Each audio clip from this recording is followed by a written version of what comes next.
2 பேதுரு 1வது அதிகாரம் 10வது வசனத்தை வாசிங்க பார்ப்போம். ஆகையால் சகோதரரே, உங்கள் அழைப்பையும் தெரிந்து கொள்ளுதலையும் உறுதியாக்கும்படி ஜாக்கிரதையாயிருங்கள். இவைகளை செய்தால் நீங்கள் ஒரு காலம் இடறி விழுவதில்லை. நம்ம நாடன் பழக்க வழக்கம் கல்யாணம் பண்ணுறாங்க இல்லையா? அப்போ கல்யாணம் பண்ணுறோம். கல்யாணம் பண்ணியது எதுக்கு? கல்யாணத்தினுடைய மகிமை மகத்துவம் என்ன? திருமண வாழ்க்கைன்னா என்ன? திருமண வாழ்க்கையினால் குடும்பம் சேர்த்து வைக்கப்படுகிறது. சேர்த்து வைக்கிறதுனால் அந்த குடும்பத்தில் வருகிற மகிமை என்ன? எதற்காக சேர்த்து வைக்கிறது? எதற்காக அந்த அந்த நல் விவாகத்தை நமக்கு ஆண்டவராக ஏற்படுத்தி தருகிறார் என்பதை அது புருஷன் ஆகிலும் மனைவி ஆகிலும் அதனுடைய அன்பின் ஆழத்தை புரிந்து கொண்டால் நிச்சயமாக குடும்பத்தில் பிரச்சனை இல்லை. ஆமென். குடும்பத்தில் பிரச்சனை இல்லை. எதுக்காக ஆண்டவராகிய தேவன் மனைவியை தந்திருக்கிறார்? எதுக்காக புருஷனை தந்திருக்கிறார்? இந்த குடும்ப வாழ்க்கைன்னா என்ன? ஆண்டவர் எதுக்காக நம்மளை தெரிந்து கொண்டு இந்த குடும்ப வாழ்க்கையை கையில் தந்திருக்கிறார்? இன்னொரு ஸ்திரியை கையில் தந்திருக்கிறார், இல்லை இன்னொரு புருஷனை கையில் தருகிறார் என்கிற அந்த அந்த ஆழம் தெரிந்து அதனுடைய அன்பை புரிந்தா குடும்பத்தில் என்ன இல்லை? குழப்பம் இல்லை. இதுதான் உண்மை. இதே போல இது நம்ம நாடம் பழக்க வழக்கம்.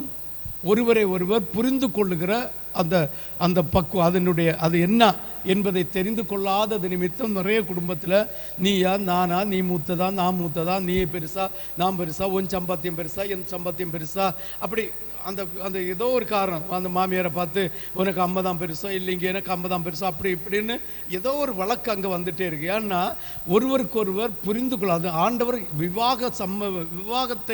விவாகத்தின் மூலமாய் ஆண்டவர் அழைத்து சேர்த்து வச்சதனுடைய நோக்கம் தெரியாததனால். திருமண பந்தம் எதற்காக? இருவரும் ஒருமனப்பட்டு தாம்பத்திய உறவினால் வருகிற சந்ததிகளை ஆண்டவருக்கு பிரியமாய் வளர்த்து நம்முடைய வாழ்க்கை முடிஞ்சு போகும்போது அடுத்த சந்ததியை ஆண்டவரை ஆராதிக்கிற சந்ததியாய் ஏற்படுத்தி ஒரு நாள் இல்லாமல், ஒரு காலம் இல்லாமல், ஒரு மாதம் இல்லாமல், ஒரு வருஷம், ஒரு நொடி கூட ஆண்டவரை ஆராதிக்கிற ஜனங்கள் இல்லாமல் போகக்கூடாது என்கிற ஆண்டவருடைய நோக்கத்தோடு ஏற்படுத்தி வைத்தது. ஆனால் இன்று உலகத்தில் பாருங்கள், அநேக ஜனங்கள் ஆண்டவர் இந்த விவாக சம்பந்தத்தினால், விவாக முறையினால் வருகிற சந்ததியை கூட ஆண்டவர் ஆராதிக்கக்கூடிய விதத்தில் வளர்க்கல. ஏனென்றால் அவர்களுக்கு புரியல.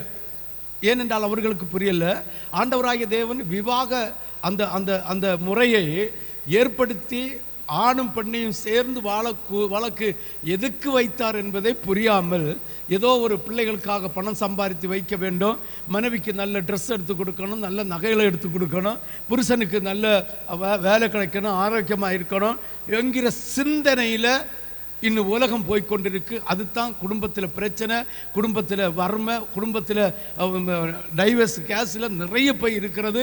இது புரிந்து கொள்ளுகிறது இல்லை. ஆண்டவராகிய தேவன் இரு பிள்ளைகளை, எங்கேயோ இருக்கிற 2 பிள்ளைகளை ஒன்று சேர்த்து வைக்கிற நோக்கம் கர்த்தரை அனுதினமும் ஆராதிப்பதற்கு ஜனங்கள் வேணும் என்கிற ஒரு நோக்கம். ஆமென். ஹல்லேலூயா, ஹல்லேலூயா. இதே போல நம்முடைய அழைப்பையும் நம்முடைய தெரிந்து கொள்ளுதலையும் புரிந்து கொண்டா விழுந்து போக மாட்டோம். ஆமென். ஆண்டவராகிய தேவன் இந்த ஆவிக்குரிய சபையில், இல்லை ஆவிக்குரிய இந்த கூட்டத்தில், ஆவிக்குரிய நடத்துதல்ல எதற்காக கூட்டி கொண்டு வைத்திருக்கிறார் என்பதை நாம் புரிந்து கொள்ள வேண்டும். நம்மை எதற்காக அழைத்து வைத்திருக்கிறார், நம்மளை எதற்காக தெரிந்து கொண்டிருக்கிறார் என்பதை அறிந்து கொண்டால், ஜாக்கிரதை உள்ளவர்களாக இருந்தால் விழுந்து போக மாட்டோம்.